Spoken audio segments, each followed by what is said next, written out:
Hello, welcome to the War Report. My name is Quan. Cyrus is on assignment this weekend, so I had to bring an A-show friend. A wedding assignment. He's on a wedding assignment. I had to bring in a friend, friend and family of the A-show family, the head honcho, Mr. Meelz himself. Meelz, what's going on, bro? We're here. I'm here on a Wednesday night. I had to remind myself this week that I actually had to pay attention to both shows as opposed to just scrolling on TikTok while watching the show and then also watching basketball. Listen, there's a reason why uh these dynamite viewership things are kind of low because that Bucks Boston game was pretty damn good, to be honest with you. I'm gonna tell you right now, whatever happened during Jamie Hayter and Tony Storm, I don't know what happened because I was watching the last minute of that basketball game. I'm gonna tell you all that they right were now. in a bad spot. Of course, I had to watch also to watch my parlays and stuff like that. I missed it by one assist by Giannis. Who did Giannis? Yeah, 7 turnovers too. I saw that. I didn't bet this game, but as you should. You know what? We the parlay boys over here, so it's ugly. I'm glad someone has to go through. I have someone to talk to my misery with on this. This playoffs have not been nice to me at all. No, very inconsistent. But what's been going on with you, man? What else is going on? You got any projects going on? Anything important? Talk to the people who don't usually, hear from you on these kind of shows. Okay, so you guys usually don't hear from me on Friday or Thursday if you're listening to this on Patreon. Shout out to you. Nah, man, I don't really have nothing going on. You know what I've been thinking about today? I was like, I kind of low-key need a spring jacket. And I was like, yo, where do I get a spring jacket? I haven't bought one in years, but also spring is like 2 months late. So it's like, does it even matter to buy a spring jacket anymore? There is no spring, bro. It's gonna be 80 in about 2 weeks, no lie. You already know. Spring is skipped out here. I'm like, bro, do I even need to? Like, fuck. Like, it's this entire ordeal of this weather shit is kind of crazy to me. But other than that, I mean, I'm working on workout stuff. We're working on coming back. What else? Been watching Challenge All Stars, of course. I was gonna bring that up. I was gonna bring it up. I don't want to get too deep into it because I know we got other stuff to talk about. Listen, this normally I would never do this show because I'd have to watch the challenge. So normally I would never even watch AEW. I know that's true. But you know what? Good cast. Reminds me of the regular show a lot, actually. Yeah, it does. I think because of the way it's shot, and it reminds me so much of I guess Waterworlds 2 with the wild jungle theme ass thing.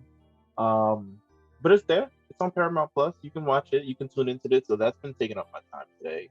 That's kind of it, bro. I really don't have much going on. Just working on things, A-show stuff, all this other stuff like that. The merch is coming, so people look forward to that. Don't worry, you'll get one. No worries. I hope so. Yeah. I would hope so. Some kind of you know what I mean, something for my labor. The late nights. These late nights. That's a labor of love, man. You want to get in the trenches, man? Bro? Yeah, let's get into the trenches. Look at the trenches. So, AEW in the New Japan joint show, Forbidden Door, the pre-sale tickets, they sold out, man. They did it again. It seems Chicago is not tired of wrestling because they keep getting shows and they keep selling them bad boys out. Listen, they're hot at Wrestling City. It makes sense for them to do that there. AEW seems like their biggest support in everything that's been going on with AEW. It's always been the epicenter of its biggest moments have been in Chicago. So for them to sell out there, I'm not surprised. New Japan, AEW, Forbidden Door, kind of like once in a lifetime thing. Maybe it'll happen again. I don't know. If it happens again, I don't think it'll be. I'm sure they will with these ticket sales. That ain't no problem. But yeah, you know what? As it should sell out. It should sell out. I agree. Congrats to them for doing it. I believe New Japan does pretty good numbers. New Japan Strong does pretty good numbers in Chicago as well. I know they got that show coming up, or it might have already happened. I know CM Punk or some. I don't know who's in the damn match, but they had a show recently or it's coming up. I don't keep up with New Japan no more. You asking the wrong guy, man. I don't know, man. But yeah, that kind of led into Eric Bischoff later on May 8th, actually, a couple days ago, discussing on his podcast, Strictly Business with Eric Bischoff, about, kind of what is the main goal of Forbidden Door. And he believes that it's not good. That kind of show isn't going to help them grow as a company, as a brand. And to quote him, he said, what AEW has been doing, at least up to the last episode I watched about 2 weeks ago, is the kind of internet wrestling community centric. They're booking for internet wrestling fans more than they're booking for the casual audience. And I would venture to guess, and it's just a guess, that they're satisfying an audience that they already have. Now, this is something me and Cyrus have discussed on here plenty of times. Oh yeah, I've heard it all. So, I mean, this is not news from us. We very much agree. However, at this point, I'm starting to think, is their goal even to try to grow at this point? Or are they just really like, you know what? We got our core fan base here. We're still selling this arena out. Mm-hmm. So does it really matter? I don't know their financials. I know that their game that they're developing is costing them a lot of bread right now. So I don't know if they're up or if they're not. But if this is the model they want to work, do you think at this point, this is probably like, should we just let it go and assume this is kind of where they're going to peak? Well, nah, I don't know, because we'll never know their true financials unless they become like a publicly traded company where they have to kind of, disclose things to stock investors, similar to what WWE does every quarter. So we may never know until they reach that point, but it doesn't look favorable that they'll reach that point, to be honest with you, because it doesn't seem like they appeal, like Bischoff said, to a wide swath audience. I think they're ever since, it's like, once Chris Jericho started talking about the demo, it became like when 50 Cent talked about album sales and ruined the conversation around rap for the rest of eternity. Because the first week numbers? Yeah. 50 Cent ruined that for the entire. Once it became about SoundScan and my numbers, I'm doing this numbers and I'm doing that numbers. Chris Jericho and everybody else started talking about the demo. They started talking about the demo, but I mean, there's nothing else that seems to be growing from that, and you can kind of look at the numbers itself. I mean, the Forbidden Door thing, I think it's definitely to satiate their core fan base, but yeah, they're not growing. They're just not. There's no people who watch New Japan that probably don't already watch AEW, exactly, and vice versa. And unless they're like start booking actual like other people on the show, they need to maybe start looking into attractions on the show. Like we can talk about it during this like Dynamite thing. Maybe they really want to. I don't know how this will actually make it, especially with fucking Martha Hart there. But they should really make an overture to Bret Hart, especially with all the we talk about like all the. Yeah, I might get a little messy, dog. I don't know, but isn't he signed with WWE or didn't they do the Legends thing? Or I don't know. I really don't know the status of his contract, but they really need to make an overture towards him, especially since everyone in that company seems to idolize him. But they need more attractions on that show. They need names that'll bring more people in. I don't think they'll do it on this New Japan show because that doesn't seem like what Tony does. But I'm gonna enjoy it for what it is. Yeah, no, I'm sure the show will be good. I'm very confident it's going to be some good wrestling on the show. I don't know what are there any dream matches you're looking forward to? Anything with Daniel Bryan, to be honest with you. Anything. Oh, Bryan Danielson. I'm sorry, I'm on the wrong show. You're on the wrong show, boy. Anything with Bryan Danielson, to be honest with you. I'm looking forward to that. I'm hoping it's not like a Blackpool Combat Club versus 3 other dudes match. I kind of want I don't want that Bryan Danielson match on the show, unless he's going to be in G1 or something along those lines. That's really all I'm looking for. Once that match is named, which they can probably, to be honest with you, I mean, they've sold out the pre-sale without actually naming a match. So that's good for them. They can do whatever at this point. But if they had announced a match beforehand, and like this is going to be the match, no matter what happens, I think it would boost ticket sales. To be honest with you, but that's just me. I don't know. Maybe I don't know what the marketing is doing in AEW. To be honest with you, I don't know what they're doing over there. I'm not really sure what their AEW's marketing is. I see, occasionally I'll see an ad during the NBA games. I don't know about local markets. When they came out to Connecticut, I don't really remember much advertising outside of the show. Their marketing is someone said something funny on the show, so let's put it on a t-shirt. That's the extent of their marketing when they do actual things. I don't know what else they do. It doesn't seem there's no cross-branded stuff. There's no, Adam Cole was on Diners, Drives, and Dives or whatever the fuck it's called the other day. On True TV? On True TV. On True TV. The popular show. On True TV. I don't even think Impact's on True TV. Are they on True TV? They might. I don't know where Impact is. I haven't known where Impact is for the last decade. I think they're on ASX. Is that what that is?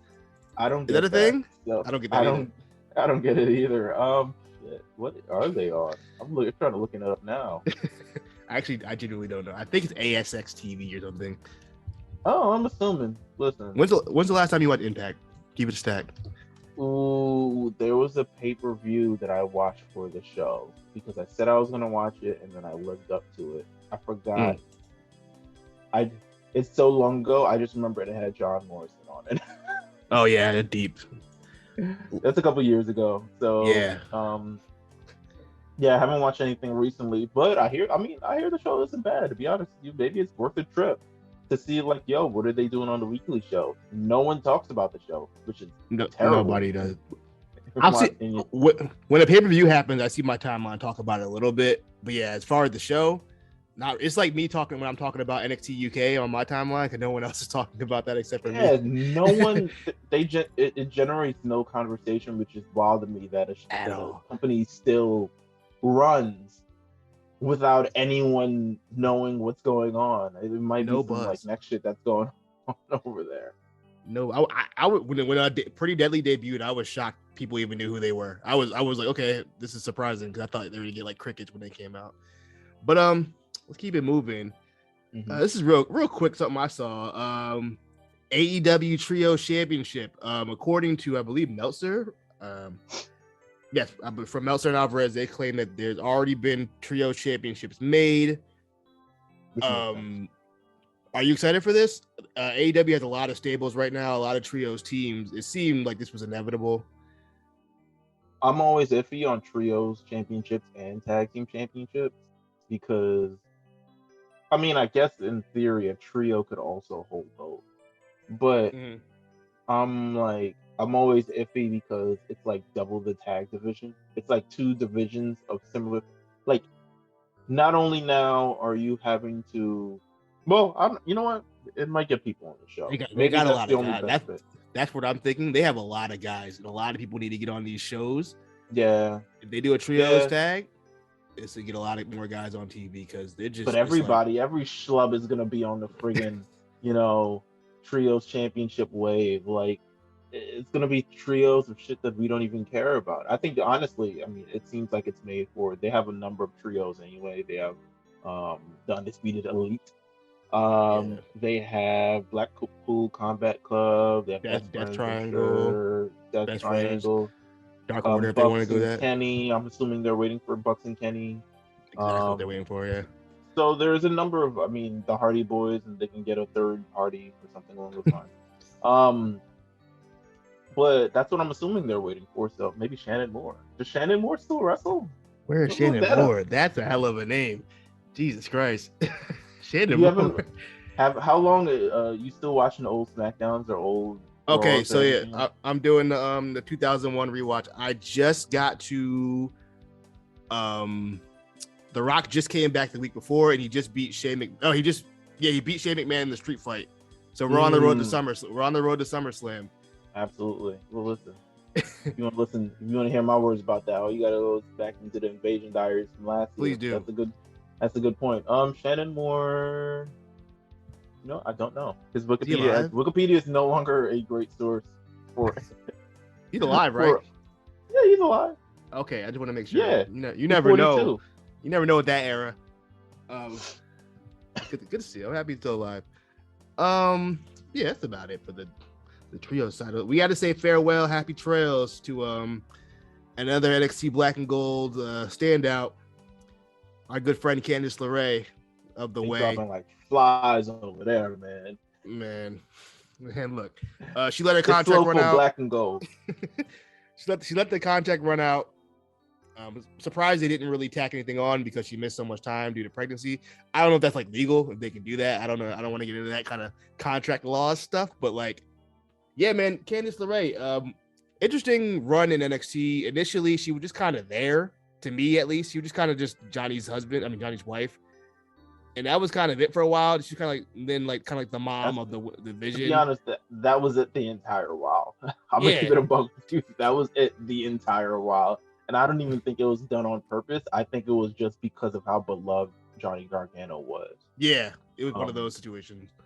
And they was like, oh, we know that he's married to her. That's so cool. Let's, I wish they could do stuff together and stuff like that. I thought that was very interesting. Her gimmick was just like a white woman. To me, the nice kind though. The nice kind, not like the one. The nice kind of white lady. Nah, not like a Karen or anything. No, like, great wrestling white woman leaves WWE. A very suburban mom on maternity leave. Don't know when she'll be back. That's the headline to me. Do you have a favorite Candice match or moment? I mean, she had a great bunch of matches with Io, but there's nothing that really stands out in my brain, to be honest with you. I remember her inclusion in the Gargano versus Almas match. Oh, that pop. Zelina. That pop when she jumped the barricade? Right. And I thought that Zelina feud would have gone further, but didn't really go much places, to be honest with you. And then, I mean, she had a lot of stuff with the way, tag team champions with Indy Hartwell. Love that match with the table spot. Absolutely. Poor Indy, man. Indy lost everybody. I feel like, I don't know. I think her run is, to me, I'm not that impressed by her run in NXT, but I don't think it was like bad. I don't think anything like stands out or is good. I don't think she moved the needle at any point doing this. No, she would never the girl in NXT at any point. She wasn't that top girl. She had some good matches. I believe she had some kind of like really good street fight. I don't remember if it was against was it against Tegan? Yeah. Oh no, well it was or Dakota. It wasn't against Mia Yim, right? I don't remember. I remember she had a really good street. I had to look in my damn. It was probably EO. Spreadsheet. I'm gonna give the benefit of the doubt to EO. It was probably EO. That was fire. So yeah, congrats to Candice and Johnny. They're doing the parent thing. Neither of them have any really indication of where they're going, if they're gonna go anywhere. Jobs, it seems. Yeah, they don't have jobs. Yeah, they're just chilling right now. You know what? Congrats to them. It's the best time, to be unemployed. You got the baby, probably 6 months now at this point. So these are very important times as a parent. Have another baby. Who knows? Yeah, have another one. Fuck it. We here. You know what I mean? We ain't got nothing else to do. What if we don't do? We ain't wrestling. Oh, yeah. Let's do it again. I haven't wrestled in a month. Shout out to Johnny Gargano. I hope he comes back. Honestly, not even on some bias shit. I hope he comes back to WWE. I really want him to have a main roster run. At least try it out. Yeah. I mean, there are rumors of him being that Joker next week for that Impact thing. I'm just concerned because do they need another guy? They have so many guys. Nah, they don't need another guy. But they don't need another. Yo, if you want to sign, I'm like, sign the short term. Sign the Leo Rush. 144 days. I'm about to say the 10 weeks, whatever the hell it was. We all sign different levels of contracts, and I just happened to sign one that was only 144 days. Yeah, nothing crazy. It's normal. I see it all the time. Regular, degular. Why are you looking at me weird? That's what Leo Rush said. Oh my god, I got it right. Oh man, but yeah, that's in the trenches. Let's tap into AEW. See what's going on over there. We're doing AEW first. This is interesting. Okay. Oh yeah, you guys usually do AEW first. I forget. Yeah, before we used to alternate, and then at some point we were like, you know what, it's fine. Let's get it out of the way. But guess what? You know, because it's fresh in my head. I think at this point it's absolutely. But the further we get away from NXT 2.0, the further I will remember anything that happened. But I'm gonna try to do that. You want to do NXT instead then? No. We can do okay. We'll do AEW. We'll do AEW then. We'll do AEW. And guess what? You're now on a show with a person. No shots to Cyrus. But I kind of enjoyed some stuff on the show. This was not a bad episode, bro. This was not a bad. Listen, not a bad episode. I said, if the first hour was the entire show, it would have been A1. Now the second hour wasn't bad neither. Surprisingly, yeah, it wasn't bad. Wasn't bad, but the first hour of the show gives you everything that you need. It gives you the sports entertainment, not the Jericho brand of sports entertainment. But it gives you segments involving story. It gives you championship matches that's going to be promoted for 2 weeks. Give you the hot start to the show. It kind of had everything in it, to be honest with you. And the second hour is like, okay, second hour is like the first hour of Rampage. Rampage was a 2-hour show. So yeah, you know what? I'm gonna give them props. This first hour of the show was really, really good. Really good. And we kicked it off with Adam Cole and Dax Harwood. This might be Adam Cole's best match I've seen so far in AEW. Just best kind of just regular old match, non like kind of gimmicky. This might be just his best work match. He didn't do a lot of the indie kind of bullshit he'd been doing recently since he came back. And I think that's what I like about Dax in AEW. He kind of reins guys in to be a little more practical. He seemed like more of the ring leader when he's working with guys. So they kind of follow his lead. Also, for all I fucking know, this match could have been a rehash of some like house show in 1996 between Shawn Michaels and Hart. It definitely was. And I was just like, it probably was. It's probably somewhere on the internet somewhere. Yeah. I thought this match was really, really good. I wouldn't have opened the show with it. This would have been like a hot second match to me. A second thing on the show to me. I wouldn't have opened the show with it, but it was good for what it was. Adam Cole, Dax Harwood. I think what I'll say about what they've been doing with Dax Harwood, it's been a very seamless transition if he wants to go full singles route. And I think they've been testing the waters. They're not really playing around with like, oh, okay, like, he's only doing this part-time. They're obviously putting an investment of time into it. So if they choose to do something in the future, they can do that. They're not holding on to the tag team so far like the Dudley Boys, who always became stale like every 6 months. And to be honest with you, I thought FTR got stale in WWE after a while. They're mixing it up, which I like about it. And they're giving Dax Harwood some actual credibility. They put him in the ring with Adam Cole. Like you said, this is probably one of Adam Cole's best matches from a standpoint of like telling a story, getting his shit in, and like just some good overall match, man. This was good. This was some good shit. Very good. Riding Bret Hart like a rodeo, but yeah, it was some good shit, man. Look, man. How do you feel about Martha Hart? When's the last time we've seen Martha Hart in public? I've never to the Dark Side of the Ring. I don't know. Yeah, I couldn't tell you the last time that I've seen her at any kind of wrestling event or heard about her name, honestly.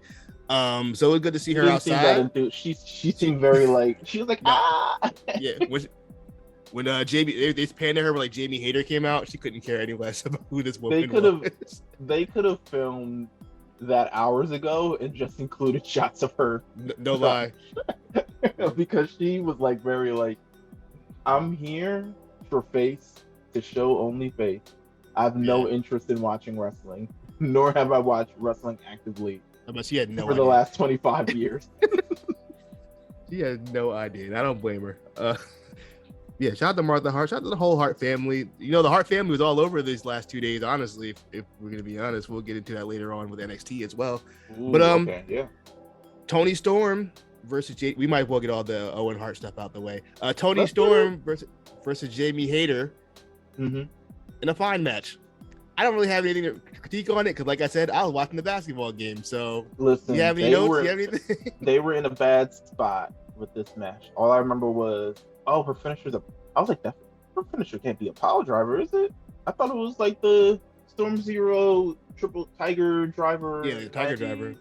Yeah, but she ain't hit that. She had a power driver. I was like, what the fuck Yeah. was that? Oh, she's like that weird DDT thing, right? Whatever the hell it was. I don't even. It looked like a power driver to me. I gotta revisit it. But I was like, oh, that ended the match. Cool. Unfortunately for these very awesome ladies who, in any other circumstance, if they had been on any other part of the show, maybe the first hour, I would have stuck around for this match. But when you're in the last minute, when the game is tied between the Bucks and the Celtics, and it's just potential shit going on, I'm paying attention to that to get out the way. I came in on the last couple, maybe minutes of the match. I'm sure it was a fine match. I'm going to rate them anyway. Give them just 3.5 stars for for sticking through. I went 3.5 too. I went 3.5 as well. Just for sticking through this while we were watching. I'm gonna tell you exactly the Bucks Celtics shit. Average the Bucks Celtics and this together. I'm gonna tell you exactly what happened for me. The match started. I was in it when the match started, and then they went to commercial. When they went to commercial, I said, "Let me go look at the timeline." Timeline telling me, what the hell is that? Timeline's telling me, it's Giannis is bleeding out the face. Oh, you think of bleeding? He busted open in the game. I said, yeah. Let me turn over to TNT real quick. Damn, sports entertainment. ESPN real sports quick. entertainment vibes. I'm in. So blood brought us in. Listen, AEW is something that we've been against in AEW, and then it's like, oh, blood brought us back. I'm sure you did fine, lady. Fine match. Claps all around. From a fine match to just a whole car crash of a match. Our main event tonight, Jeff Hardy versus Darby Allin. Wow. I don't even know what this was. I wouldn't even call it a match, really. Not really, yeah, because I felt like they were. Not only were they given the stipulation that anything goes for kind of no particular reason, but with that stipulation, it also seems that they were given okay, but do it in 10 minutes. Feels like, wait, what the fuck? Yeah. So they started jumping off of stuff. I mean, I think, in my opinion, to me, they knew this match was happening for the first time, but I also don't think this is the context for this to be happening for the first time. I think I think they were confused in selling the match of okay, this is happening for the first time as first time ever match. But when you're doing it within the confines of a tournament, it's which narrative kind of takes over? Do you want to do the first time match and really have that kind of bloodbath, car crash, big show type of thing? Or do you want to do the tournament and have it really focus on what you're here about, which is the Owen Hart shit? And they decided, nah, fuck that. We're going to do it first time only, car crash. We're jumping off of shit. We're jumping through shit, all types of other stuff. There was a big ladder spot, which I'm sure will be played so many times. That's going in every single AEW little replacing the Cody commercial. Cutter. Absolutely. Every commercial, we're gonna see that spot from now on. That's the Jeff Hardy at WrestleMania 2000, the one where he jumped off that ladder. Mm-hmm. That's or there. Rumble, or Rumble. Or the Rumble off the car. Mm-hmm. Yeah, man, this match was just a mess. Yeah, so there's big old ladder spot.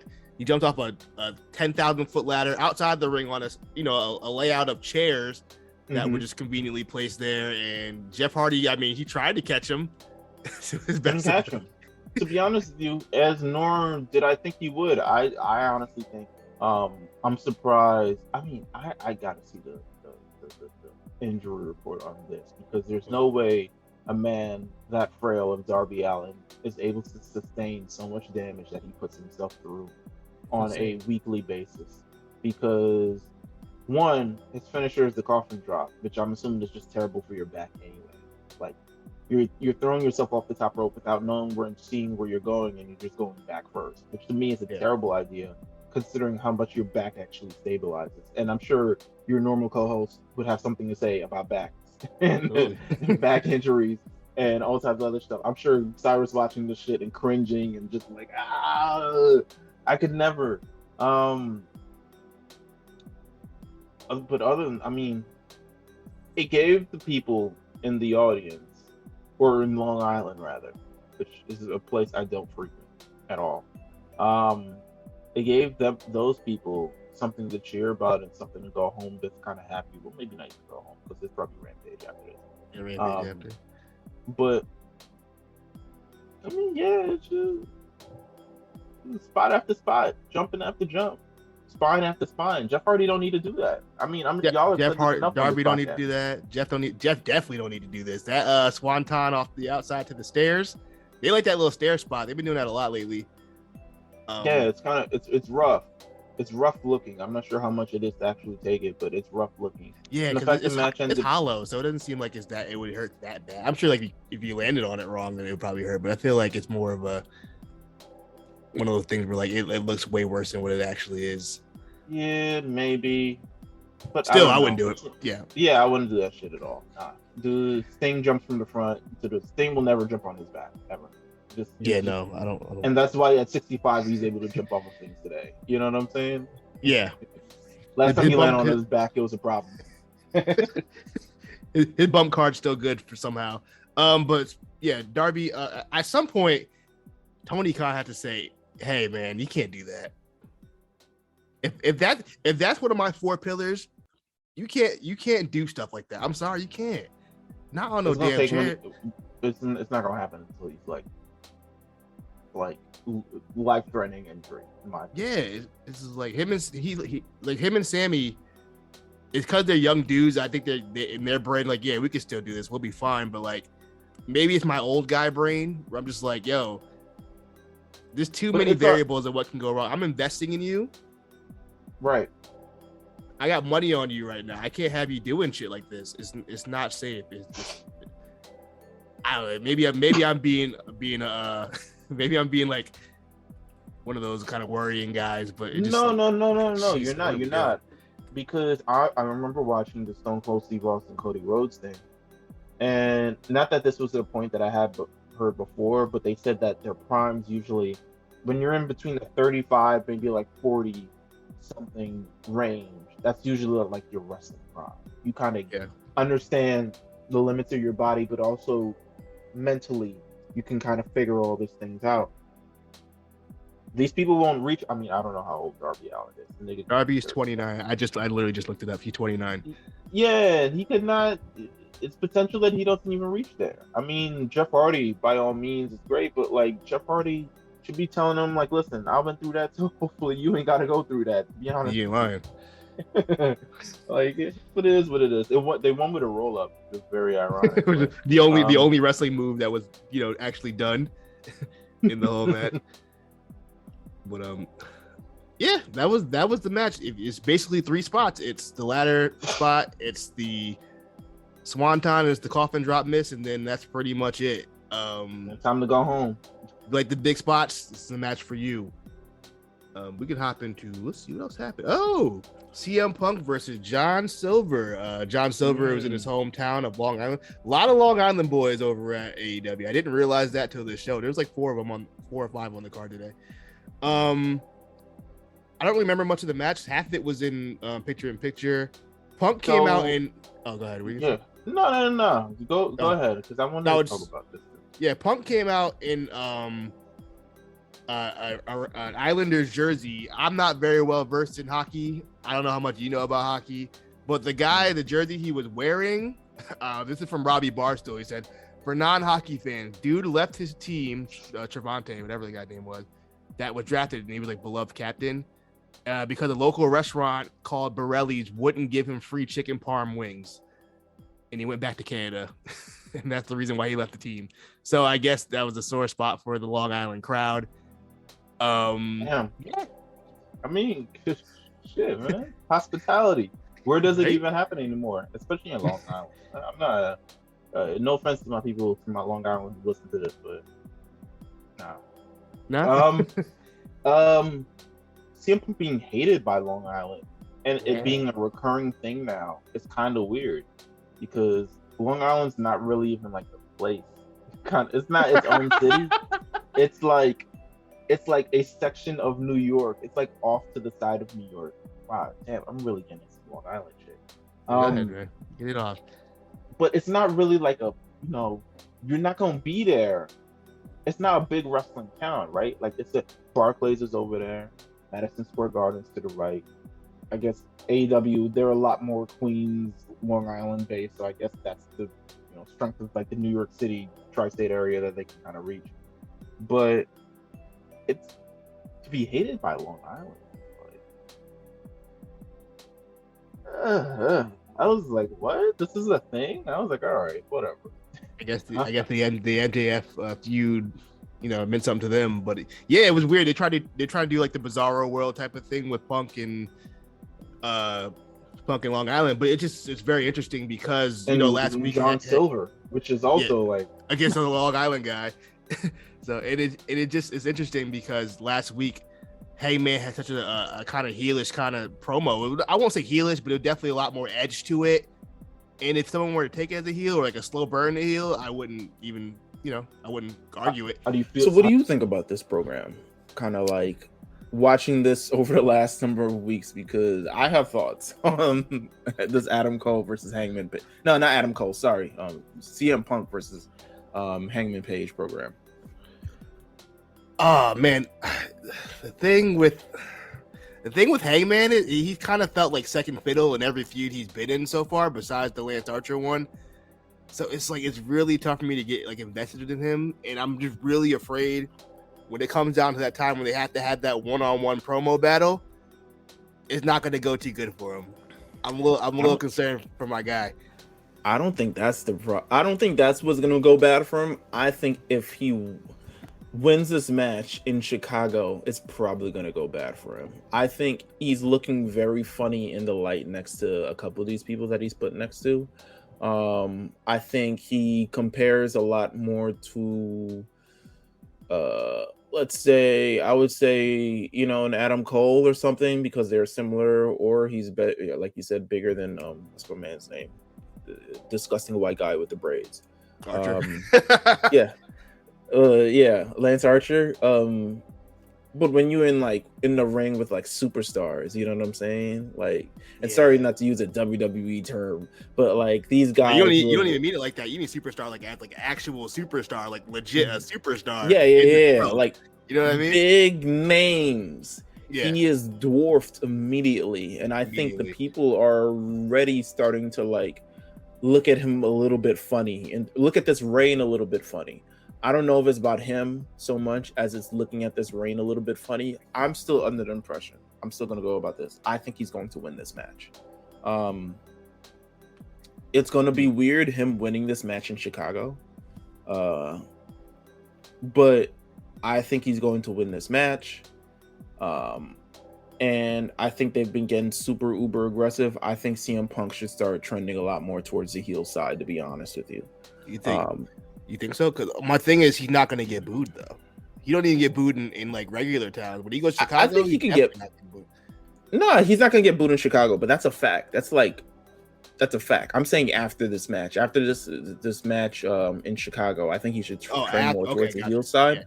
Yeah, but even if he was a heel going into it, he would never be booed in Chicago, because that's how all these are marky fans who are just going to cheer who they want and stuff like that. And CM Punk is too big of a guy in Chicago for him to be booed. He's been heel in Chicago before and has been cheered vociferously.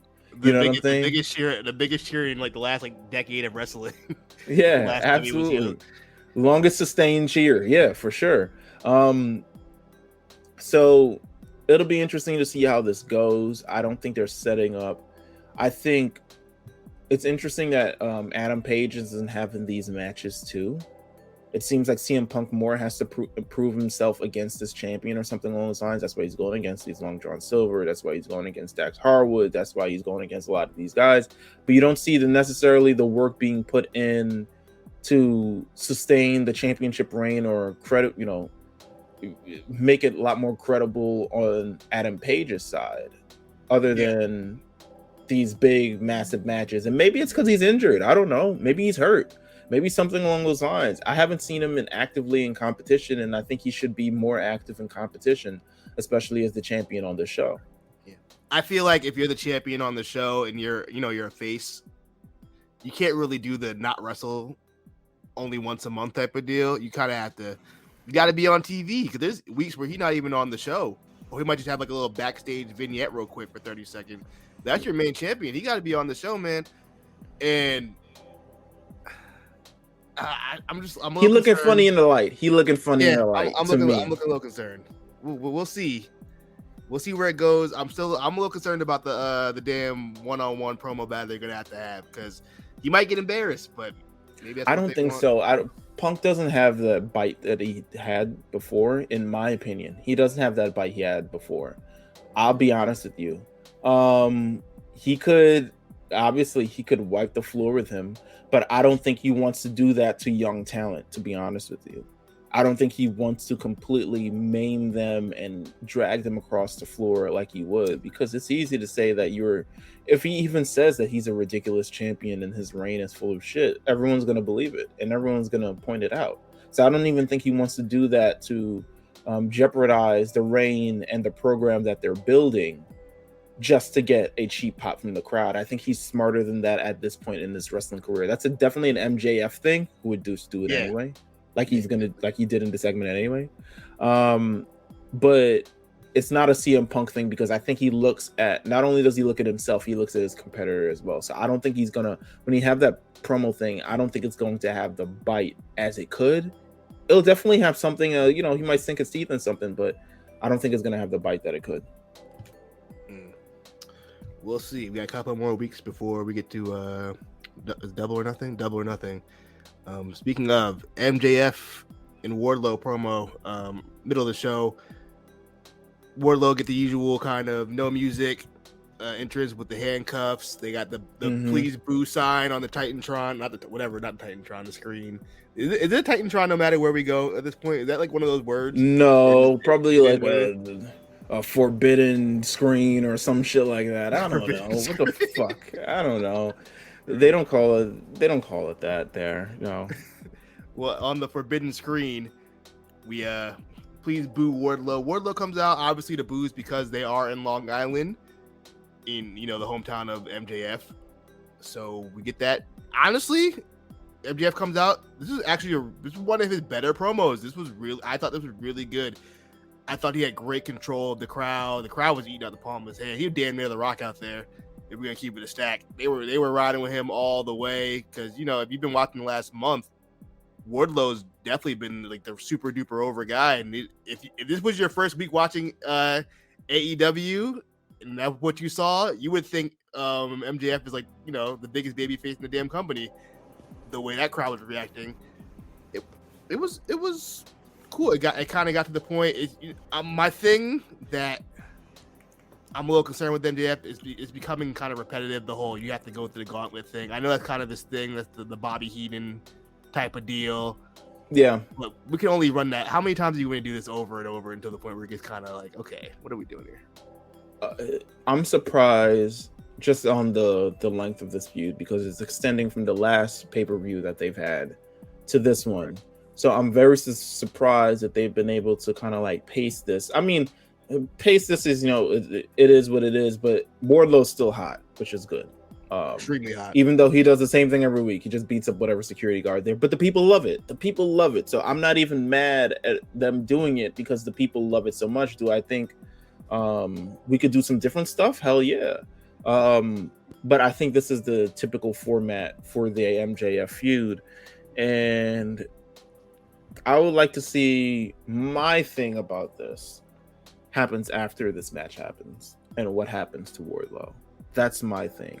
They're cooking him crazy in terms of like, he's trying to flirt with Batista 05 after the Royal Rumble before WrestleMania kind of thing. Okay. That's the road he's going on. That's the kind of pop that he's getting on. That's the kind of momentum he's getting on. But AEW doesn't work well with momentum, to be honest with you, because they got 400 niggas that got to be on this show. That got to be on the show. You just gave Scorpio Sky that TNT belt. You can't take it off him. You know what I mean? So what you gonna do? They probably will. But you got to keep the sustained momentum with Wardlow, and I'm interested in how they do that, because I think he could be a major star for them, and just someone that looks different and someone that is presented differently than everybody else in the show, who are just, previously indie guys who were making their name on an actual show. I thought this promo was great. I thought this program was great. I think they did a lot of great things. Wardlow almost getting his hands on the MJF, but not quite. Always great. What's my man's name that jumped on his back? Sean Spears. No. It was the guy. Mean Mark Sterling. Not Mark Sterling. Smart Mark Sterling. I couldn't think of a damn. Why the fuck is he on the show so many times? Why does he represent? I thought he only represented Jade. I find out he represents Tony Nese and apparently MJF. Yeah. And I was like, what the fuck? Are they hotties too? Like, I'm confused in terms of like why he's so much on this show and why there's so many people there. But or like what his role truly is, because he doesn't seem to really be. He seems to be like Heat guy, but like I don't think like. He's the lawyer. I know that. Somehow he's a lawyer and manager at the same time. I don't know how he has the time to do both, but it seems like a conflict of interest. But you feel me? But I mean, just kind of good work. I mean, that first hour once again was some great shit, in my opinion. Absolutely. Let's tap on some quick hits real quick. Honestly, these probably could have been main topic because they were all very good. The two matches I'm going to talk about were pretty decent. I'm sorry. One of them was decent. Cool segment. We get the debut of Danhausen finally. I was like, why did this show happen? Why when I'm on the show, the Danhausen? we get the Danhausen debut. I looked down and I looked up. The match was over, so I don't really even know what really happened. But against Tony Nese, I was like, damn, that's embarrassing, bro. Tony Nese ain't wrestling. Oh yeah, I forgot he's from Long Island. I thought it was like 5 people from Long Island on the show. He probably had to impress his mom or something. He told his mom he was squashing Danhausen. It's like, yo, pull up. Tell Uncle Marty to pull up. We'll be squashing people tonight. Have you been keeping up with the antics and adventures of Hookhausen, Danhausen, and Hook? I know that Danhausen has some sort of admiration for Hook. I don't know what it's inspired by. He can't curse him. I'm not on Danhausen. I'm not. This doesn't go up for me in any type of way. When you said that this could have been a big topic, I was like, for who? I misread it. I read something else, and I was like, yeah, this is cool. For the Rampage community, this could be fire. Sure. Yeah, for the Rampage community. I'm not gonna get into the whole my Danhausen rant. I've said it a million times on here. I've said it a million times on Twitter. I still don't know who this guy is or what he's about, so I'm not gonna get into that. The interesting dynamic between Hook and Danhausen. Even Mark Sterling kind of said it on the mic. They're both kind of just like memes. Not even kind of. They are very much memes. Yeah. So they figure let's put them together, I guess is the thing. But still, that's not. I don't know. We're still building Hook, and Danhausen just got beat up in 6 seconds. So what kind of force are they truly making? I mean, it could be a comedy team because one's like the straight guy and one's like the funny, kooky guy. But also, like, I don't believe that. Yeah, nor do I believe that they could beat anyone up seriously besides Tony Nese. I guess Tony Nese and maybe like Sean Spears or something. I don't know. Yeah, I don't know. We can move on. We'll see. I believe it's going to be Tony Nese versus Hook at Double or Nothing in the pre-show. Oh, I'm about to say. No, I'm sorry. It's going to be Hook and Danhausen versus Tony Nese and I forgot who else the other person was. Maybe Mark Sterling. I don't even know. I forgot. I saw the quick graphic. I don't really care. It's the pre-show. Jungle Boy versus Ricky Starks for the FTW Championship. Fine match. It kind of just, I take that back. It wasn't a fine match because the finish didn't make sense. Why was the ref outside the ring? What was he doing? Because refs in AEW apparently do whatever the hell they want. That's what I've gathered from listening to the show from week to week. That made no sense. Even JR said it. He was like, "What is the ref doing out there?" I said, "You beat me, JR. You tell me, Jim." Yeah, you stop and swerve from interfering or something of the rather. I don't know. There's a lot going on in this match. They try to cram in like a couple different things. I guess they're building this like Swerve Keith Lee tag team maybe they're contending for the tag team championships, but there's also like Ricky Starks and Powerhouse Hobbs, who may also want a tag team championship match, but I don't know where they lay in the actual standings themselves. So I don't even know if they're supposed to have one. I believe Hobbs and Starks are the number one contenders. I don't know where I don't know where Keith and Swerve are. Oh, okay. I mean, Rampage. I don't know. I can look right there. No, don't even look it up. That's not important. I don't know why these are quick hits. These are quick hits. Yeah, we don't need to fact check these shits at all. Oh no, FTRs. It doesn't matter. Okay, so last but not least, a segment we probably could have got shortened a whole 5 extra minutes. Jericho Appreciation Society had a promo to call out. Well, I guess to talk shit about how they beat up everybody. I was watching the game during this, so you're gonna have to like fill me on like everything that happens. By the way, I hate the Jericho Appreciation Society. I think they're like, I think Jericho's trying to lend his star to people who are too far away. This is like lending heat to you're the sun and you're trying to like lend heat to Pluto. Like it's too far. Yeah. Like it's too far. It's too small. Not really 2.0. Nah. Yeah, it's Daniel Garcia potential, but in the wrong stable, to be honest with you. He should definitely be with the other guys. Yeah, you didn't really miss much. They talked a lot of shit. Jericho called Long Island trash. He was born out there, I guess. Didn't know that. That's news to me. You didn't know that? Manhasset, Long Island? I know he was like he lived in New York at some point. I didn't know he was born out there. I assumed he was born in Canada. But no, his dad's a big hockey star for the Long Island. Rangers, right? Oh, was he whatever Long. Okay. I don't know. Whatever Long Island fucking shit. I think he's on the I think he's on the Rangers, bro. I think whatever hockey team represents Long Island. I don't know. I think the Rangers play in the Garden. But yeah, talked a lot of shit. And then he was like, then Moxley comes out. Because, it's Eddie Kingston's best friend. So Moxley comes out, and Jericho's like, well, it's 5 of us and only 1 of you. So, of course, Bryan Danielson comes out. Then Regal comes out. Then, Wheeler Yuta comes out. Got everybody on the show. And then he's like, it's 5 of us and only 4 of you. And then Eddie Kingston pops up. He has like a little scar on his face, like my man's from Avatar, around his eye. And then that was it. And then it was kind of like Jericho and his crew ran away. I don't know where we're going with this. If we're doing a 10-man, they can miss me with that because I don't care. I don't want to watch Matt Menard and Angelo Parker, whatever the hell his name is, in any kind of pay-per-view type of deal. It's gonna be on pay-per-view, isn't it? Damn.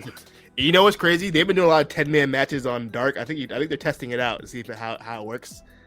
And you have to get everybody on the card. I don't know. That shit about to be on pay-per-view. Damn. If they do that, that's gross. Yeah. The use of Bryan Danielson, people. Good Lord. No, maybe not. I don't know because it was Eddie Kingston and LAX, so maybe they'll.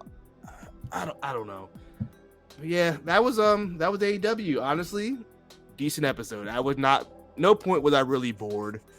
Yeah, it wasn't bad. It wasn't bad at all. Good pace. I mean.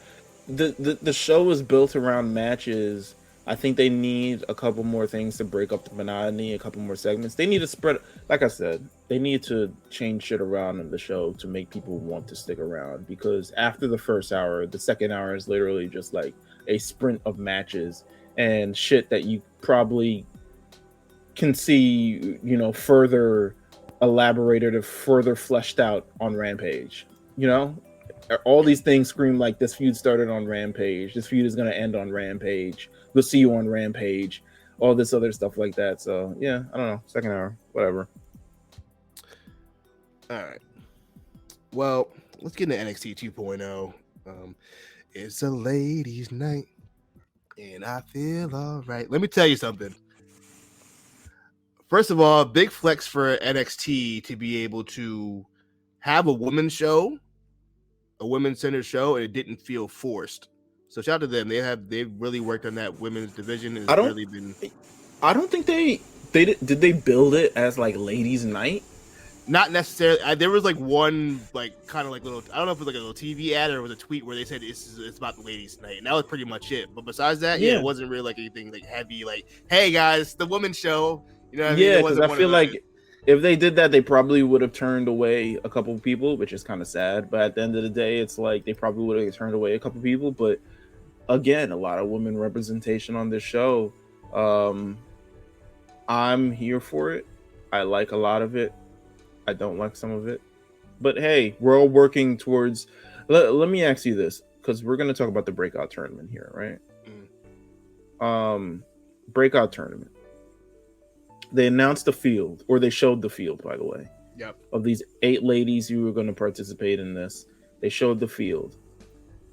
NXT, and maybe we're thinking about Black and Gold, maybe we're thinking about this. The women of NXT have a very strong history. There have been stars that have came from NXT in this women's division. The entire current women's division in WWE, all these stars, all the Sasha Banks, the Charlottes, the Baileys, the Beckys, the Biancas, Asukas, all of them passed through NXT at some point. Do you look at this field and see the next big women's superstar in WWE? Does anybody possibly stand out to you in this? Yes, Nikita. I think Nikita has potential to be something special. She still needs to work on it. I still think she has to figure out her gimmick, but I think her athleticism, her unique look, it seems to be her endearment from fan base. It just seems like I can see that for her. The rest of these girls, I'm not sure. Maybe Lash, if she figures it out. Maybe Roxanne. We'll see about the rest. I don't know about Roxanne, to be honest with you. I love her. She's great. It's still early. I agree. I'm with you. She's in her first iteration of it, and we'll talk about someone who goes through another iteration on the show. But she's still in her first iteration. But all these girls look like they just came out the latest wrestling factory, except honestly, Nikita Lyons and Lash Legend. Not even wrestling. It's like they came out the gym directly from a bodybuilding competition. Like, here. Yeah, they just look like the girl. Who's the chick with the glasses who keeps I believe that is Kiana James. The chick who just my gimmick is clearly I get all the statistics and just brings down her glasses. I'm like, come on, girl, you got to do better than that. What was Stacey Keebler's old name in WCW? Miss Hancock. Miss Hancock. They were flagrant in WCW. I'll tell you that. Nasty major guns. What's wrong with them, man? I'm gonna let you know. All right, so here's my ranking of these girls who I think is going to be from the least anything to top of the crop. Could potentially be standing against, the big names, Bianca Belairs and stuff. So, yeah, I feel I'm going with my number 8 one. It's Kiana James, because she's got nothing going on for her, to be honest with you. She's a working woman. She's a working woman. She clearly doesn't need this job at all. She's like, I got statistics on this. I was like, that is not gonna help you when them kicks come flying at your fucking face. Then come from there is Sloane Jacobs, who's already been eliminated in this tournament. So, but I mean, she's the only ginger. It's a different look. She's 19, so she's got age working for her. God bless. So I don't know if you saw on Level Up. Sloane Jacobs, she wrestled somebody who I believe was 18. I believe it might be the youngest combined age of a WWE match ever, if I'm not mistaken. I saw her talk about it on Instagram. That's nuts. They're really going all in with the youth movement down there. All right, so from Sloane Jacobs, next one I'm gonna go with is, to be honest, Santino's daughter. God bless. I mean, I don't. She could be cool, but she's a big girl. I didn't realize. I didn't realize how big she was. She was just large. I'm like, whoa, she's really tall. She looks taller than Santino. You know what? That's probably gonna work for her, to be honest with you. But also I don't care. I mean, she's gotta bring something else. She's got to get her Raquel Gonzalez on. She got to start speaking in half Spanglish type shit. To say listen, I got a different audience, but she needs something else. Then Fallon Henley, cute girl next door type of vibe. Oh, they love that. I think that's kind of it, though. That's kind of where she needs to establish an identity other than hot chick that hangs out with the horny dudes. Then I'm gonna go with Tatum Paxley. I mean, she could be lower too, but I like her. I like Tatum Paxley as well. I'm a big fan. Hello. Same. That's why I ranked her so high. But then I'm gonna go with, honestly, third is gonna be Roxanne Perez. She's got an uphill battle in this new landscape of WWE and making it to the top because she's small, because she doesn't have an established character. She can go in the ring, but we all know they don't give a damn about that. They'll pull anybody from anywhere and teach them how to wrestle. It doesn't matter. Yeah, doesn't matter anymore. But she's got the pedigree and she can. But she's also on a roster with like Cora Jade, and they kind of like follow a similar, cute, fun girl type of thing. So she's got something working against her. It'll be interesting to see how far her character goes, but she's going to need to work on it from there. I'm gonna be honest with you. So it's coming obviously between Nikita and Lash Legend. I'm going with Nikita as number 2. Oh, okay. Because I don't think she's going to live up to the hype long term. I don't think she's going to live up to the hype long term.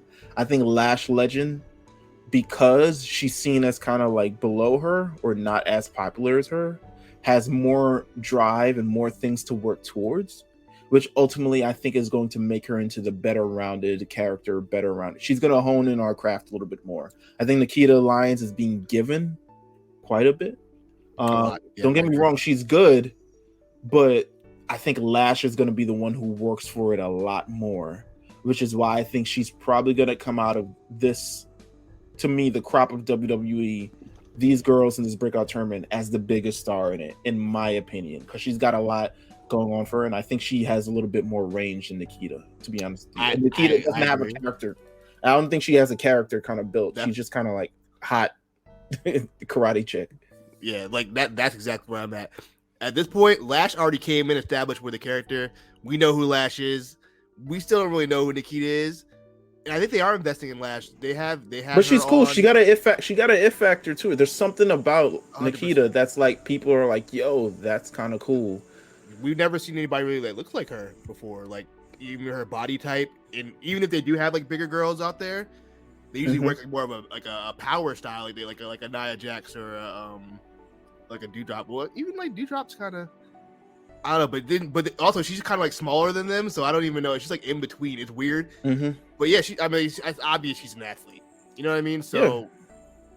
But I think I don't know. I feel like Lash Legend's a better athlete. I don't know. I don't know. I mean, she's a professional basketball player, so I wouldn't doubt it. And like they had her on NXT UK. She had a whole segment with Shaw Samuels and Noam Dar. So like they're trying. They're definitely trying to invest some time in her. I believe she's working this week on NXT UK, so that should be cool.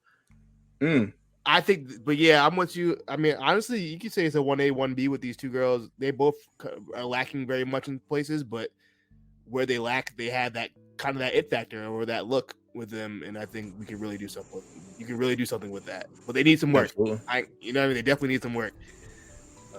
Yeah, that was a tournament breakdown. I know we're gonna do all that, but look, I was looking at the graphic, and this is what we do. This is why you're the guy. Before we really get into ladies' night, though, we have to start off with how the show started off with the aftermath of Spring Breakin' with Joe Gacy and Braun Breaker. Braun wins. Joe Gacy brought out the Druids. The Druids took out Braun Breaker, sent him in the back of a car, kidnapped him, and then threw him out I don't know where they threw him out, somewhere in Miami probably or something, and just kind of tossed him out in the street. And we're still continuing this feud with Joe Gacy and Braun Breaker. I don't think this is doing anything for anybody. I heard the two Druids are probably what's some boys' names? Gibson and James Drake. I guess I don't know. This has been doing nothing for me. I will say that much. How are we feeling about this feud? Have you been keeping up with it? No, I haven't because I don't care. I really don't. Made the right Like, choice. there are two major feuds on this show I don't care about, and then there's some like not that I don't care about, but I just care very little about. You guys have talked about it. They do a lot of things on this show. There's a lot of things I don't care about. There's some things I care a little about, and there's some stuff that I'm interested in. But this is not even close to one of those. Like, this is I don't care what they're doing. And yeah, I don't want to see this program continue anymore, to be honest with you.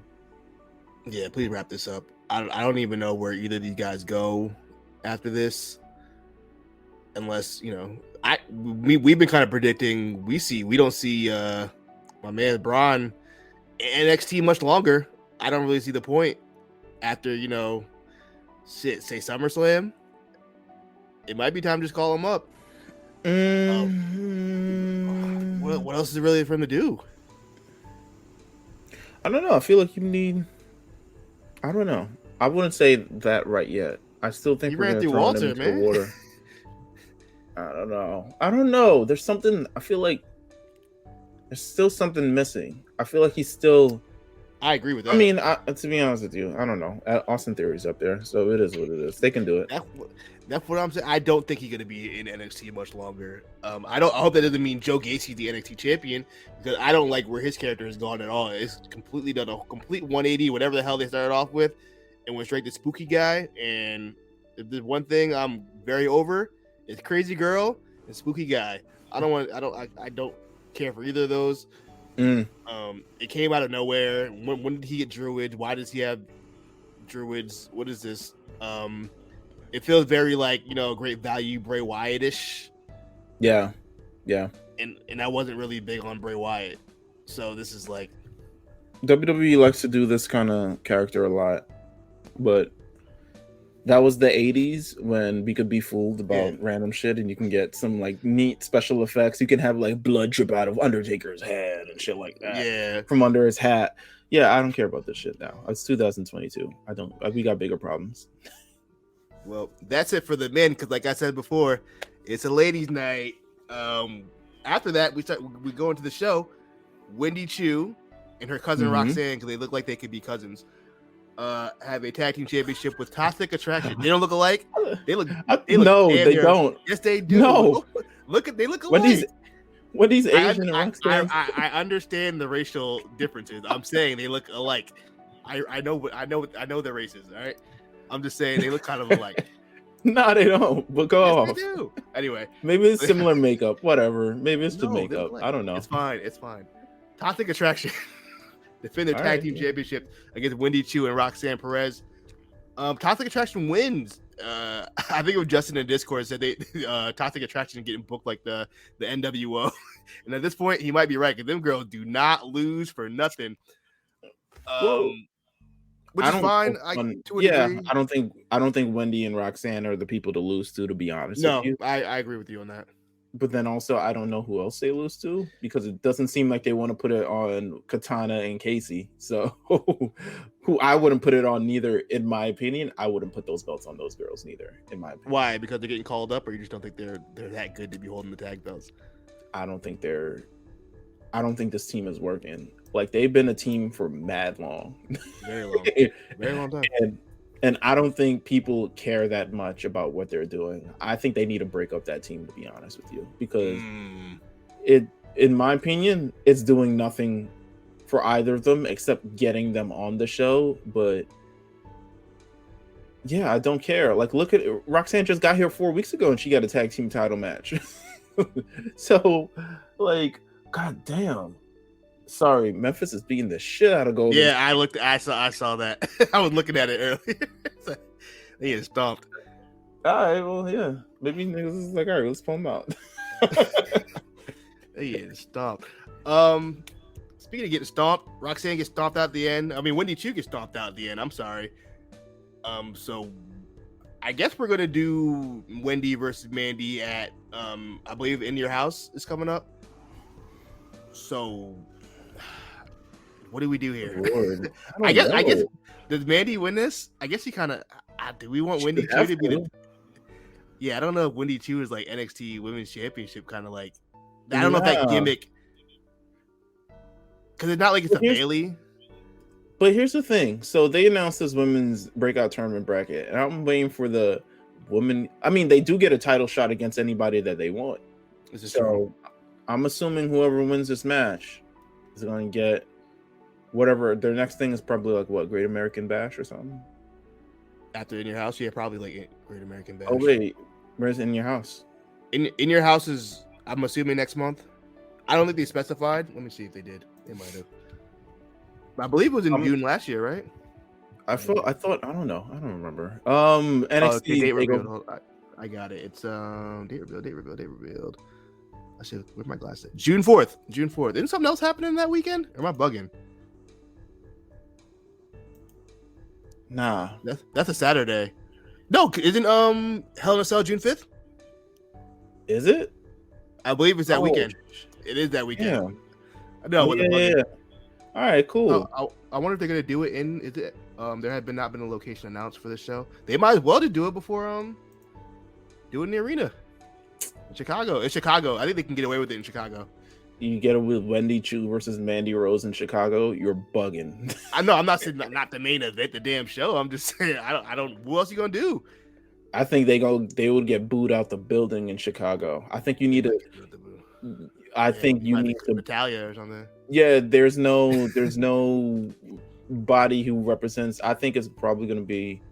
Actually, I don't fucking know at this point. They might keep it in the PC. Honestly, keep it Corey J. Just let Corey J go. Isn't Corey J from Chicago? I don't know where Corey J's from. She's probably from Long Island. Probably. She's from Chicago. She is from Chicago. Okay. Look at that right there. Come on. Now. You gotta do it. You gotta do it. You gotta do Corey Jade versus thing. You gotta tell the story.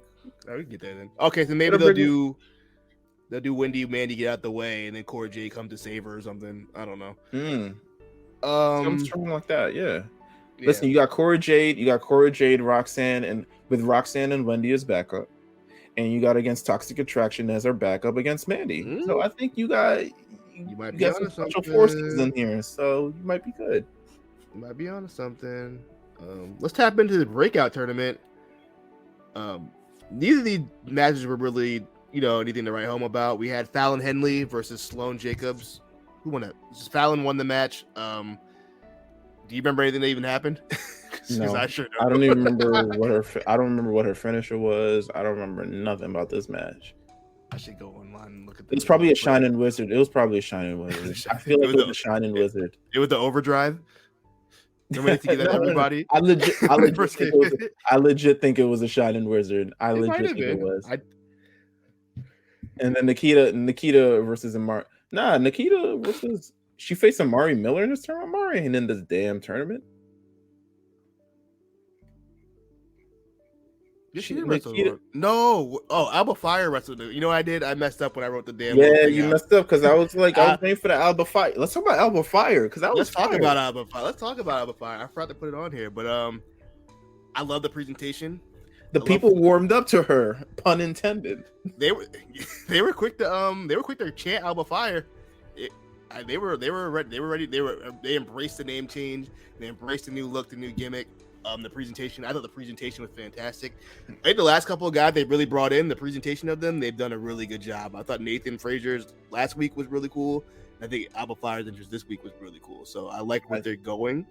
I think she looks like a superstar now. Get her up on the main roster. She can hang now. She looks like money in this presentation. Kaylee Ray is amazing and we love her. Record breaking, title reign, all this other stuff, and we'll never forget it. But Alba Fire is the next step that she's taking, and I'm sure it's going to be a good step. Unless she gets released or some shit like that. Yeah. I think she's main roster bound probably really, really soon. This is what they did with the Gunther. They changed his name and then put him on the main roster like in a month. So we definitely get this Alba Fire stuff out the way. I'm excited for it. I'm happy to see Amari Miller back from the injury she sustained from the last Legend match, maybe 2 months ago. And yeah, man, I was surprised how much offense Amari Miller got, but that was cool. I think I like that Alba Fire finisher at the Swanton because I don't think I've ever seen any woman really bust that out often. So it's definitely something unique to her. Ain't that one of Dana Brooks? Ain't that one of Dana Brooks' finish? I mean, Dana Brooks rarely finish a match, but I'm pretty sure. You know what? You're right. It was because she was laying on girls hard as hell. You're doing the whole just hard, boy. That's a big girl to be laying on people like that too. Laying on Sasha, poor Sasha. She fit now. She a fit last right now. So shout out to her. Shout out to her for getting everything right. Go on, man. More Alba Fire, man. I love it. I love what they're doing so far. Nikita Lyons versus Ariana Grace. I'm sorry, I had put the A's mixed up. It really don't matter. I'm gonna tell you right now, I'm going to mess up Ariana Grace's name all the time. I'm definitely gonna call her Ariana Grande. I don't know what they were thinking this name. I'm gonna get confused. I mean, you're right. Beautiful young lady. I like her look. I said it online. This is like the only girl on the breakout tournament I can like openly thirst for because she's over the age of like 24. So that's always nice. I think she's like 25.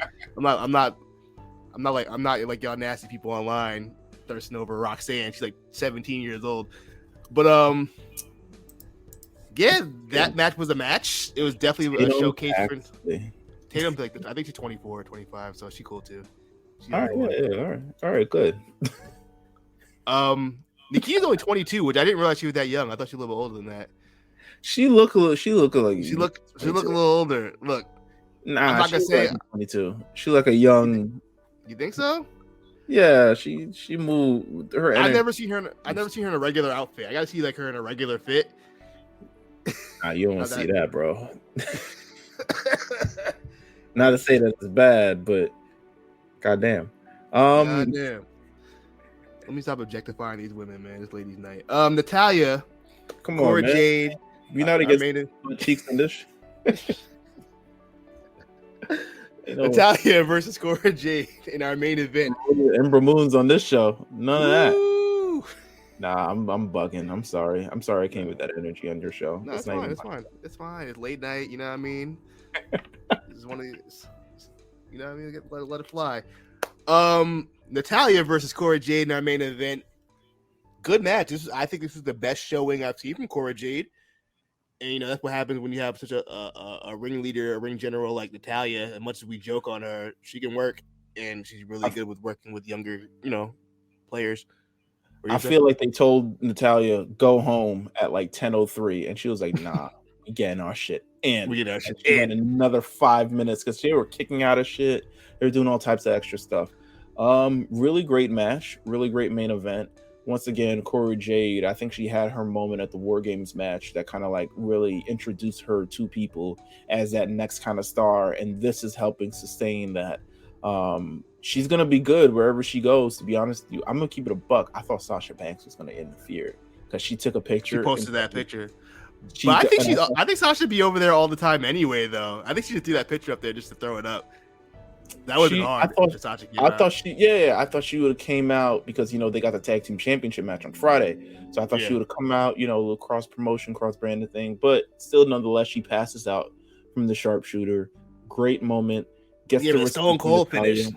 Yeah, I know, right? Great. That's when you know. Great respect. All this other stuff like that. She's a made woman. Let's ship her to Chicago. Let's get her in an NXT championship match. You know what this reminded me of? I don't think to the same level of like match quality, but this very much reminded me of, early NXT Full Sail when it was Natalya versus Charlotte. It reminded me, it's the match that kind of like legitimized Charlotte. Okay, like, oh, she's real deal. And I think this is kind of what they did for Cora Jade. Obviously, Cora Jade is not Charlotte Flair. She's just not the athlete of that level, of that caliber. But she did. This was I don't know if I'm ready to say star-making performance, but this is definitely a match where I was like, okay, I see the vision now. I see where we're going with Cora Jade. We could do something with this. I think they wanted to make sure. I thought initially we were supposed to get Cora Jade versus Mandy Rose at the last one, and then they changed it to a fatal 4-way match. And I think, I think they really wanted Cora Jade to get the time, get the reps, get everything that she kind of needs to be able to get to the position that she's in. And that's why I think she's going to be ready. If we go to Chicago with it, we going to Chicago with it. And I think she's going to be ready, and she could potentially take the championship off of Mandy, who probably needs to lose that championship anyway. Mandy got to go. She can go back to Raw. She can go back to her show. Go back. Go back. Hang out with Sonya. Sonya back now. Sonya's back. Go hang out with her. Girls with you too. You can take Gigi and JC. Send them up there. What are we doing? They got 10,000 other girls waiting to come on TV anyway. I low-key feel like she's not taking. I low-key feel like she's not taking them girls. They're gonna keep them girls back. Yeah, they're gonna keep them girls there. They probably stay a tag team, to be honest with you. Yeah, that's fine, I guess. Let's get in the quick hits. Let's see what we got. A lot of vignettes. So the men didn't have any matches really. They had a lot of vignettes and stuff that happened. Creed brothers, upset with Roderick Strong. They felt like we didn't need to cheat to beat the Viking Raiders. This is the first time the Viking Raiders. I mean, the Viking Raiders had never lost on NXT, which I didn't know. Didn't they have the tag belts? Who did they lose it to? No, they didn't lose on NXT. Let me see. I don't think they ever did. They might not have. Hold on, let me see. Did you give them up? That's a good question. NXT tag team, because they were undefeated for a long time. Like they were, but they must have lost at some point. Because they were tag champions, right? Or am I bugging? No, they were tag team champions. That's what I'm saying. They had to lost it. The Viking Raiders, blah blah blah. After relinquishing the championships at the May 1st NXT tapings. Wow, they really didn't lose. They Oscar'd them. I didn't know that. Yeah. Okay. So yeah, they've never lost in NXT. Wow. Okay. Good for them. I think that changes next week. Come back and fuck it up. I would never. I think that changes next week, and I think it won't be Roddy interfering. I think it'll be Damian Kemp interfering, who is now officially a part of Diamond Mine. And he probably should have been there in the first place, just because who he is. Yeah. I feel like I don't know. I don't know about this guy, to be honest with you. What's Damian Kemp? What's his? He any good? He doesn't seem. You seen him on? I've watched him on Level Up a couple of times. He needs some work. I think his brother is the much better athlete. I'm not saying he's not an athlete, because clearly he is, but I think his brother is obviously the more of the star. I think he's the what's Giannis's brother name? Oh, Thanasis. He's Thanasis for sure. He's just there because his brother's there. I mean, as you should. If I got the bag, I would do the same. And like, hey, my brother got to come too. This is his dream too. He like it more than me, honestly. I can see that happening. Yeah, put him in Diamond Mine. So that should be interesting. We'll see where that goes. There still seems to be some tension between the Creed brothers and Roddy. Ivy Nile doing. I don't know what the hell Ivy Nile was doing all episode. She had boot camp MTV challenge, nigga. She's running the final or someone was final. I'm not even sure what her affiliation is with Diamond Mine. Tatum Paxley is still a Diamond Mine recruit. I feel like they're really trying to do something. They really want to showcase something with Ivy. I think they know that she doesn't have, not the best talker or something along those lines, but they really want to showcase her strengths. But I really feel like you just need to put her in the ring and get her within the entire ecosystem of stuff. We can't be doing pull-ups. Yeah, we can't. You can't be doing pull-ups and push-ups forever. To be honest with you, get her in the ring. Get her against if she's a heel, get her against the Wendy Chus of the world. If she's a face, get her against the Tiffany Strands or the Mandy Roses of the world, something along those lines. But you can't just have her doing push-ups and pull-ups for the rest of her life. She's not a robot. She's a person with feelings, shit like that. She had a nice smile. That counts for anything. That's one thing I miss about Bivens being there. He made sure to try to make her crack and smile every chance he got. Mm-hmm. What she told us. Solo Sikoa. Well, first I have to say, Carmelo and Carmelo and Trick pulled up in the Beamer, about the Beamer convertible drop top. They about to pull up into the the NXT zone, and Solo was like, "Nah, y'all ain't coming in," and then just closed the door on him. And Solo comes out. He's like, "Look, I want Cameron Grimes. I want that belt." Cam's like, "Look, I got a match with Carmelo, but once I beat Carmelo, you're next. And then, you know, a fight ensues between Carmelo. He gets in and jumps Cameron Grimes. The Solo comes in for the save. So I don't know what we're doing here. I feel like this is one of the things I care very little about on NXT. It's not that I don't care. I just care very little about it. That's fair. I feel like Carmelo's been in a weird spot for a while. Solo, he's in this feud, but I don't think he really needs to be in this feud currently. But I feel like they want to get him on TV because surprisingly, he is very, very over. I don't know where this came from. I've seen it brewing, but like the guy's over. He's getting ovations. Like I think he probably got the biggest like ovation of the night, to the point where it seems like they're kind of turning on Cameron Grimes. There's the power of the bloodline, baby. I think legitimately it's bloodline. It's bloodline moves. To be honest with you, I think I think you need something else from Carmelo, and you probably need to get him away from that championship. And you may want to get him in the tag division, to be honest with you, because I feel like one, it'll get Trick more reps, but also I feel like he's becoming kind of a caricature, and it's not really benefiting him anymore. I think we've seen everything that we've seen from Carmelo Hayes, and we haven't seen anything new that he brings to the table or something along those lines. To be honest with you, I think a lot of people see his trajectory as a champion. I'm feeling more so now like he's reminding me more of MVP as the day goes on, rather than like a major not to say that MVP isn't major, but you know, MVP was never like world champion or anything those lines. Yeah, you never. But that's what he's reminding me of, like a brash, cocky guy who can talk the talk and can do his thing in the ring, but is not really blowing anybody away, not really kind of doing anything kind of major. And I feel like that's his trajectory going. I think everyone's waiting for Braun versus Melo, but I think Melo needs to be put in something fresh, something new, something different than everything that he's kind of doing right now. Because to me, it isn't. I really don't care about this feud. I really don't. I'm with you. I'm not too interested in this. I don't know when Carmelo and Grimes are wrestling. Is it next week? It might be next week.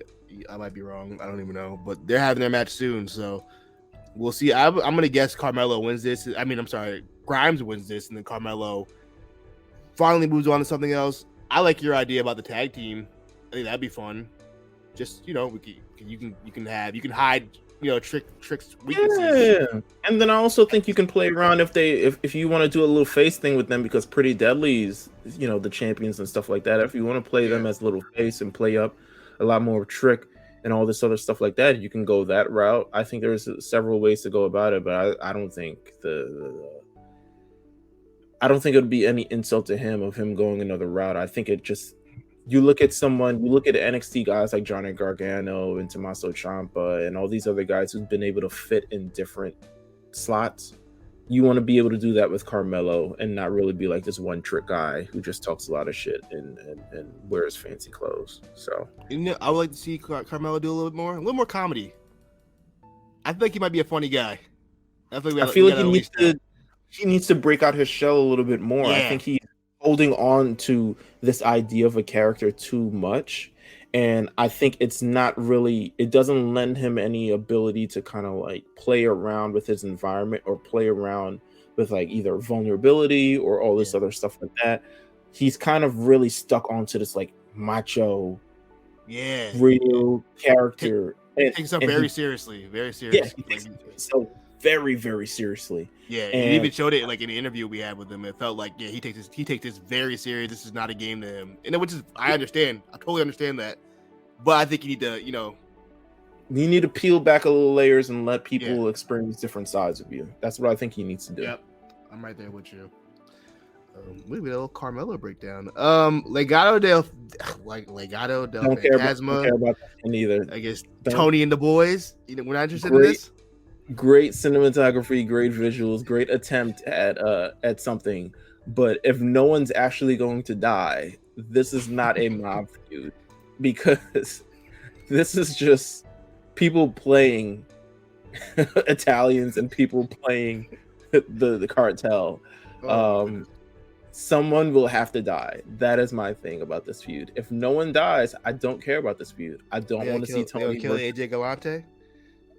Somebody got to die. You know what I'm saying? Somebody got to die. I don't care about this feud because I don't. Like really watching the telenovela during this whole promo. It sticks out like a sore thumb in the show, and it's not something that you want to constantly tune into, to be honest with you. And I think these are two guys who people don't really know who to cheer for. You clearly want them to cheer for Legado del Fantasma, but they haven't really made the full burn as a face kind of thing. And you got Tony, who people are just not going to cheer for anyway, but people kind of ironically cheer for. I think the Tony D,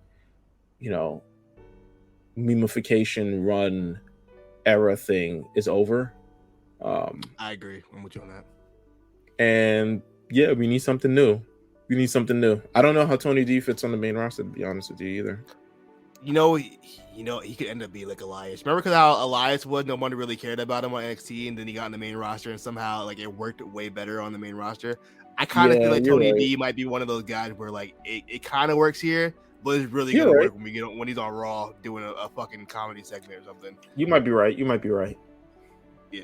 So that's that. And last, we'll finish it off. Saray and Andre Chase versus Grayson Waller and Tiffany Stratton. First of all, Tiffany Stratton taking Waller on a shopping spree is really funny because men of the prize. So that's cool. That was hot. Yeah. I'm with that. Saray bringing Bodhi and Chase through the magical portal, and they had some miraculous transformation. Andre Chase switched up from red to blue, and Bodhi became a woman. I don't know what that was about, but Wade Barrett was feeling a way about it, and then he felt a different way about it when he realized who it was. It was a match. I'll say this: Chase U over shit. When they did a little Chase U stomp, the crowd loves it. I love a good call and response. Let me say this about this match. First of all, I love the encounter in the match and kind of the varying styles being put together. I love that part. Some of the best part about NXT is the fact that the show is ever changing, and you're forcing guys to be a little bit malleable and forcing guys to be able to adjust on the fly, which we don't really get to see in any other company. And I think that's what's unique about the show. And people could be like, oh yeah, but it's a bunch of developmental talent, all this other stuff that's finding the way. I understand that. But the being able to see people try new things and explore new things and really kind of like flesh out their character and stuff like that is interesting to me, because I think it's kind of like, I won't say it's like art, but it's like you're really trying to find the right temperature with a lot of these things. And I think this hit it so hard on the head for me, because to bring Tiffany Strand and Grayson Waller together, to me, genius, and have this for the first time and it to work. And then also bringing the world of Andre Chase, who when we saw in the first time on NXT 2.0 was like no nonsense, like, teacher and stuff like that. But then bringing him with Saray and incorporating those two worlds and able to incorporate it very naturally. Yeah, it didn't feel forced how that happened. It felt good. And then also you got the change into a whole new fit. I was like, whoa, this is incredible. This is very enjoyable. Go ahead. That opens up so many possibilities of what they can do now. If they want to go, like if anybody can go through Saray's magical portal and change to something else, we could do. There's so many things we could do. It's endless. This is like the multiverse of madness. This is the multiverse of NXT.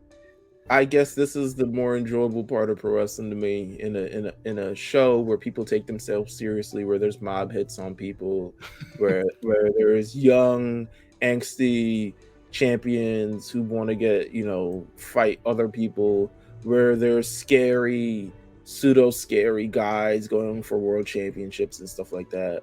Like, this was such a lighthearted departure from everything, and I fucked with it heavy. I would show this to all my friends, to be honest with you. Yeah, this is definitely a show you would show to your friend. This I think this is what people kind of imagine what wrestling is.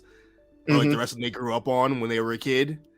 But you're able to naturally suspend your disbelief and you accept it. Yeah, and that's the best part about it. Yeah, it's ridiculous enough where you accept the ridiculousness of it all because it's super entertaining and everyone is playing their part and committing to the role that they're doing. I think that's also why Kevin Owens and Ezekiel thing is working on Raw, is because everyone's committing to this wacky shit. Extremely committed. That's it for me. I wanted to talk about me going to WrestleMania Backlash, but I'll talk about that with Cyrus next week. I will say this much. It's different when Roman Reigns comes into the building. It's the vibe completely changed. It's different. I knew this was gonna happen.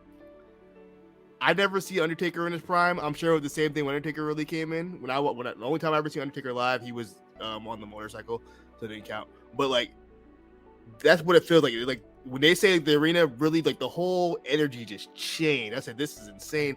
Niggas were throwing the ones up. Everybody had the ones up. It was a fun time. But yeah, man, Meelz, I want to say thank you for staying up. It's almost midnight. I know you got stuff to do. Thank you so much, everybody. Please follow Meelz on Meelz TV. That man has been everywhere. He was just recently on RSPN. Lookout didn't drop something. What else happened? What you do? What's out right now? So I was recently on RSPN. Of course, I'm on the A Show every week, and we got the Lookout coming up and stuff like that. But yeah, continue to follow me on Twitter. I make a lot of viral tweets apparently. It's crazy. That Team Rocket tweet. Shout out to my guy Darius. He sent me an account who reposted it because at this point I'm really just used to everyone kind of taking it, reposting it on stuff like that. But Ronda Rousey was like, "Yo, that was cool." Like she commented on a post under it. Oh, that's cool. Yeah. I was like, "Wow, that's kind of tough. That's pretty cool. That's fire." Cool. So I'm very happy about that. So yeah, make sure to follow me at Meelz TV. Make sure to follow the A Show RNC on Twitter. And yeah, let's keep up the good work, guys. You can follow me at the Comeback Spot on Twitter. I got all my spreadsheets and graphs and all that whatnot. You can follow Cyrus, who's not with us today, on Cyrus on TWR. It sounded like he was dead. He's very much alive. Last I checked, Cyrus is still alive. I just texted him a couple hours ago, so he's still good. And I want to say congratulations to Justin. Finally tying the knot. I believe the first one in the crew, first one out of any of us who are, Yeah, I think he's the first one. He's the first one to do it, to fully commit. So I want to say congratulations to them and the beautiful family, them and the dogs. I hope the wedding is beautiful. Hopefully we get to see some pictures or something, at least, you know what I mean? Do you cry at weddings? I'm a crier. I've never been to a wedding. I was in one wedding. I was in one wedding, one of my closest friends, and let me tell you, I was when the bride came out, I think I cried more than he did. I'm not even kidding. I was full on bawling. Quan. full on bawling. Oh my god. But that's the War Report, guys. Thank you so much for listening. We'll be back next week with Cyrus to give us an update about his trip. I'll tell you guys about WrestleMania Backlash, the time I had, and whatever else happens. We got a lot of stuff to look forward to next week. So once again, thank you guys.